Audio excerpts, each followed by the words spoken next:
যে কথা বললেন, আমি খুব লাকি, আমাকে কোনোভাবে নাম হবে না।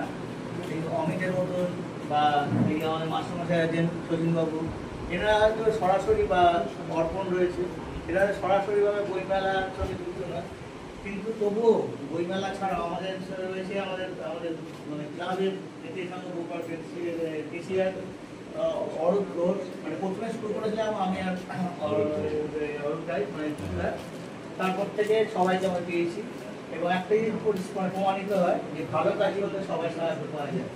এবং এই বইমেলা করতে গিয়ে আমি এত মানুষের সান্নিধ্যে এসেছি, যাতে অনেক কাজ উৎসাহিত হয়েছি। বিশেষ করে আজকে থ্যালাসেমিয়ার উপর যে কাজগুলো করছি আমরা, একটা হচ্ছে হাওড়া জেনারেল হসপিটালে করি আমরা মাসের 14 শুক্রবারে, সেকেন্ড সপ্তাহে করি জয়সওয়ালে, এছাড়া বিভিন্ন ঋতুতে আমরা করি। প্রত্যেক জায়গায় কেরিয়ার বেরোচ্ছে, আমরা তাদের একটা কথাই বলছি, এই কেরিয়ার বেরোলে